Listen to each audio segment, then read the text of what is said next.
Good morning, কেমন আছো সবাই? আশা করছি সবাই খুব ভালো আছো, সুস্থ আছো। আমরাও খুব ভালো আছি। আমার চ্যানেল বিউটিজ বিউটিফুল লাইফের নতুন একটা ভিডিওতে তোমাদের সকলকে অনেক অনেক স্বাগত জানাই। তো ভিডিওটা দেখা শুরু করতে অবশ্যই একটা লাইক করে দিও, আর আমার চ্যানেল নতুন হলে প্লিজ আমার চ্যানেলটাকে কিন্তু সাবস্ক্রাইব করে আমার পাশে থেকো। তো আজকে যেদিন এই ভিডিওটা শেয়ার করছি সেদিন ছিল রবিবার। সকালবেলা মেয়েকে ড্রয়িংয়ে দিতে গিয়েছিলাম। এখন বাজে সকাল ওই 8টা 10 মতো, আর একদম ঝলমলে রোদ, একদম সানডে রোদ, স্পেশাল একদম রোদ উঠে গেছে বলতে পারো। তো চলো বাড়ি যাই, বাড়ি গিয়ে সমস্ত কাজকর্ম সেরে ঝটপট কিন্তু রান্নাবান্নার কাজে আবার লেগে পড়তে হবে। তো চলো, এই তো তোমাদের সঙ্গে কথা বলতে বলতে বাড়িও চলে এসেছি। বাড়ি এসে সমস্ত কাজকর্ম সেরে ফ্রেশ হয়ে স্নান করে রান্নাবান্নাও শুরু করে দিয়েছি। এদিকে ভাত অলরেডি হয়ে গেছে, এদিকে ডাল সেদ্ধ হয়ে গেছে, এদিকে হচ্ছে তোমার রান্না হবে ঝিঙে কেটে রেখেছি, ঝিঙে আলু, এদিকে কেটেছি ঢেঁড়স, সজনে ডাঁটা, তারপরে আলু, এদিকে একটু ডাল ভিজিয়ে রেখেছি। তো অনেক কিছু রান্না করব, সমস্ত কিছু আজকে নিরামিষ হবে। তো চলো ফটাফট রান্নাটা সেরে নিই।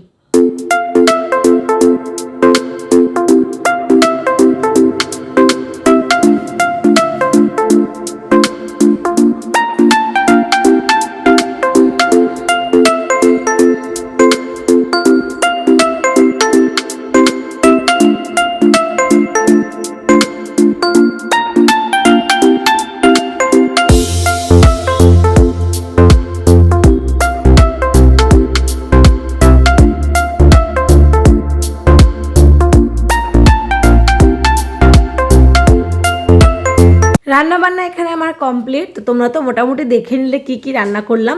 তো আজকে যেহেতু দ্বাদশী, তো সেই জন্য আজকে তো সম্পূর্ণ একদম মানে কী বলবো, বাড়িতে একদম পিওর ভেজ রান্নাবান্না হবে। তো এখানে হয়েছে শাক, ঢেঁড়স ভাজা, তারপরে দাঁড়া করে লাইটটা জ্বালিয়ে নিলাম, কারণ এই জায়গাটা না আলোর ভীষণ প্রবলেম আমাদের এই রান্নার এই জায়গাটায়।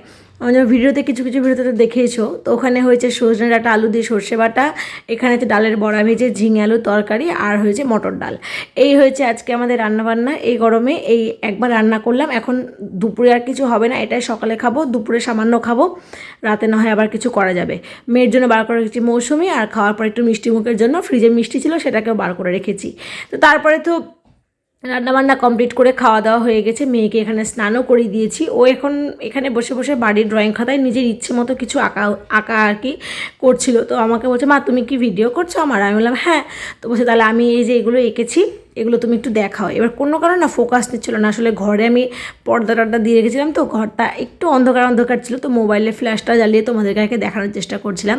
এখানে অনেক কিছু এঁকেছে। তো ভাবছি মেয়েকে এবার জিজ্ঞাসা করব যে আমাকে ছাড়া ওর সারাটা দিন কেমন কেটেছে। চলো ওর মুখ থেকে শুনি যে গতকালকে আমাকে ছাড়া ওর দিন কেমন কেটেছে। ওট ওট, ভালো করে বস, শোন একটা কথা জিজ্ঞেস করবো। বলছি কালকে যে আমি ছিলাম না, তো দিনটা কেমন কেটেছে? ভালো কাটেনি? কেন কেন কেন ভালো কাটেনি? মার পড়েনি। মার পড়েনি বলে? আচ্ছা, কেন ভালো কাটেনি কেন? কালকে মা ছিল না, কেউ বকেনি, কেউ মারেনি, কেউ কোনো কিছুতে বারণ করেনি, দিনটা তো ভালো কাটার কথা। বাবা মেয়ে মিলে ঘুরতে গেছিলা, ঘুরতে না আড়তে গিয়েছিলা, বাজারে গিয়েছিলা, দিনটা তো ভালো কাটার কথা। তাও ভালো কাটেনি কেন? মার পড়েনি, শুধু মার পড়েনি বলে? আর মা যে ছিল না, তোমার কেমন লাগছিল? ভালো? কি মনে হচ্ছিল যে মা দুদিন না আসলে ভালো হয় নাকি? তাই মনে হচ্ছিল? মা যদি আরো দুদিন বাড়িতে না আসে তাহলে ভালো লাগবে? মনে হচ্ছিল না? কি মনে হচ্ছিল? সকালে ঘুম থেকে উঠে কেমন লাগছিল মা যে ছিল না? ভাল লাগছিল না? আর বাবা যে ছিল? আচ্ছা, আমি যদি আবার কোথাও যাই তোকে রেখে, এদিকে তাকা, আমি যদি আবার তোকে রেখে এরকম কোথাও যাই, তোর কি ভালো লাগবে? হ্যাঁ, কেন? আবার বাবার সঙ্গে থাকবি, বিরিয়ানি এনে খাবি, হ্যাঁ, তোর বাবার সঙ্গে থাকবি সারাদিন। আর তোর বাবা যদি কোথাও চলে যায় সারাদিনের জন্য, আমার কাছে তোকে রেখে, তখন কেমন লাগবে? ভাল লাগবে? খেপি। তো তোমরা তো আর কি, সরি, তোমরা তো শুনলেই ওর কি মানে রিয়াকশন বা ওর কি ইচ্ছে আর কি। আসলে আমি না দেখেছি ওকে, আমি যতই বকি যতই মারি, আমি যখন রেগে যাই ওর ওপরে, আমি যখন ওকে মানে প্রায় মারতেই যাই বলো, কোনো কোনো সময় তো মেরেও দিই, তো তখন না ওর বাবাই কিন্তু ওকে বাঁচায়। সেই সময়টা ও কী করে, ও তখন ওর বাবার কাছ থেকে সরে গিয়ে আমার কাছেই আসে।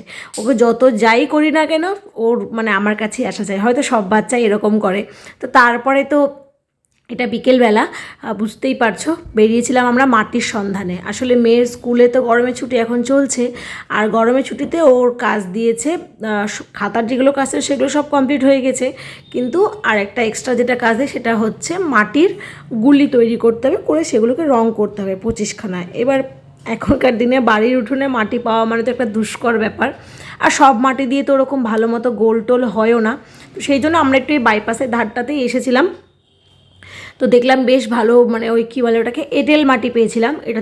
এটাতে খুব ভালো এই কাজগুলো আর কি হয়। ছোটোবেলায় আমরা যখন স্কুলে গরমের ছুটি বা ফাইনাল পরীক্ষার কিন্তু কর্মশিক্ষা আমরা বলতাম এটাকে, ওয়ার্ক এডুকেশন, তো ওইটাতে কিন্তু আমাদের এই সমস্ত জিনিসগুলো দিত, তাই না? এখনকার তো বেশিরভাগ স্কুলে দেখি এগুলো দেয়ই না। বিভিন্ন রকম ফ্যান্সি আইটেম বলতে পারো, একদম যে মাটির সঙ্গে বাচ্চাদের টাচ থাকা এইসব জিনিসগুলো সব মানে কি বলবো, সব হারিয়েই যাচ্ছে। তবে আমি একটা দিক থেকে হ্যাপি, আমার মেয়েকে আমি যে স্কুলে দিয়েছি সেই স্কুলে কিন্তু এগুলো সমস্ত কিছু আজও মানে আছে আর কি। তো তারপরে তো বাইপাস থেকে একটু ঘুরে এসে এই পাশটায় আমরা একটু ঢুকেছিলাম, আর এখানে দেখলাম 3টে ভাই, ওরা না এরকম স্কেটিং করছিল। তো বেশ ভালো লাগছিলো দেখতে। প্রথমে কিছুক্ষণ দাঁড়িয়ে দেখলাম, দেখার পর ওদেরকে জিজ্ঞাসা করলাম তোদেরকে কে শিখিয়েছে। তো বলছে কেউ শেখায় না দিদি আমাদেরকে, আমরা 3জন মানে 3জনের মতো করে শিখি। প্রথম পড়েছি, লেগেছে, কেটে গেছে, কিন্তু এখন আমরা হয়তো ও আমাকে একটা মানে টেকনিক শেখায়, আমি ওকে একটা টেকনিক শেখাই, এভাবেই আমরা শিখে গেছি। তাই বললাম বা বেশ ভালো, ওদের নাকি আবার একটা ইউটিউব চ্যানেলও আছে। আমি বলছি খুব ভালো, তোরা খুব ভালোভাবে কর। এইসব করে ওদের সঙ্গে কথা টথা বলে তারপরে তো চলে এসেছি, বুঝতেই পারছো, ঝন্টু মোড়ে। আর আজকে যেহেতু পিওর ভেজ, তো আমরা তো আজকে কোনো রকম পেঁয়াজ রসুন কিচ্ছু খাবো না।